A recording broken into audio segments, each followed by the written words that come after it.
এই কেসটা মুর্শিদাবাদ থেকে এসছে মেয়েটি, 15 বছর বয়স। 15 বছর বয়স। পেশেন্টের নাম কোনোটাই দেখাবো না। দ্বিতীয়বার এসছে। পেশেন্টটির কী ছিল? পেশেন্টটির ছিল হচ্ছে কনভালশন। এই কোথা থেকে যেন গিয়েছিলিস? ব্যাঙ্গালোর? হ্যাঁ হ্যাঁ, হ্যাঁ,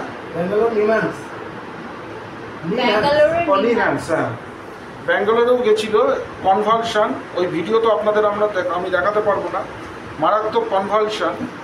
আর ছিল হচ্ছে এই র্যাশ, দেখি একটু এই র্যাশটা অনেকটা, এই ভিডিওতে দেখুন র্যাশটা কিন্তু অনেক দেখাচ্ছে না, র্যাশটা অনেকটাই কমেছে। এটা দ্বিতীয় প্রেসক্রিপশন করবো আমি। আর পুরো কনভালশন আর অ্যানিমিয়া রয়েছে। জিপটা একবার দেখাচ্ছি। জিপটা একদম হোয়াইটিশ, ইন্ডেন্ট রয়েছে। পেশেন্টটি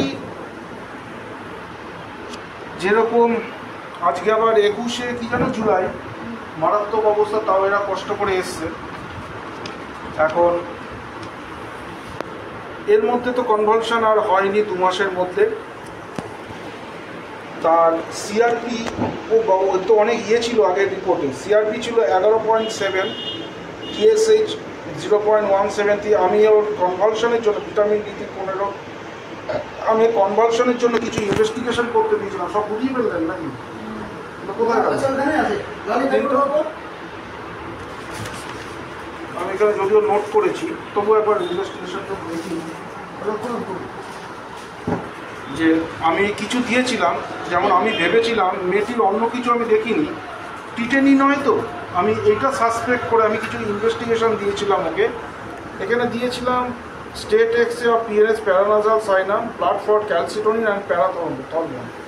অর্থাৎ আমরা জানি ল্যাক অফ ক্যালসিয়াম, মানে ক্যালসিটোনিন বা প্যারাথর্মন যদি ল্যাকিং থাকে তাহলে সেখানে টিটেনি আসে। এখানে দেখুন প্যারাথর্মন যে লেভেলটা, এই যে প্যারাথর্মন লেভেল 59.08 পিকোগ্রাম পার ml, নর্মাল হচ্ছে 15 থেকে 65। নেক্সটটা কোথায় যাবে? এটা ধর। নেক্সট হচ্ছে ক্যালসিটোনিন পিএনএস হচ্ছে নর্মাল স্টাডি, এই যে digital PNS normal study. Next, এগুলো সবই আমি করতে দিয়েছিলাম, 1 মাস ওষুধ খাওয়ার পরে করেছে। ক্যালসিটোনিন, এই যে ক্যালসিটোনিন 1.57 পিকোগ্রাম, নর্মাল হচ্ছে আপ টু 6 পর্যন্ত। আচ্ছা, এই যে আমি এখানে করতে দিয়েছিলাম মুর্শিদাবাদে। কোথা থেকে করেছে? সোনো স্ক্যান, মালদা। ও মালদা না, এখানে মুর্শিদাবাদ লেখা, অ্যাড্রেস হচ্ছে কান্দি মুর্শিদাবাদ। এই যে এটা কি? সুতরাং এটা আমার প্রেসক্রিপশন। সুতরাং এখানে সবই নর্মালাইজড হয়ে গেছে, অর্থাৎ টিটেনি যদি থেকেও থাকতো এখন আর শো করছে না। আমি পেশেন্টটিকে আগের বার দিয়েছিলাম হচ্ছে calcarea carb in 50 millesimal scale of potency 1, 2, 3, 4। কেন দিয়েছিলাম আগে আমি প্রত্যেকটি প্রেসক্রিপশানে লিখে দিই, তেমনই এখানেও লেখা আছে যে অ্যাংজাইটি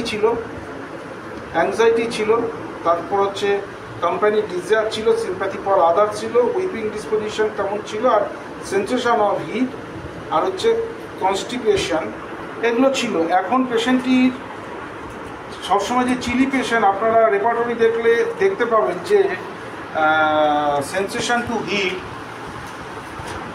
একটা পোড়া গন্ধ পাচ্ছি না?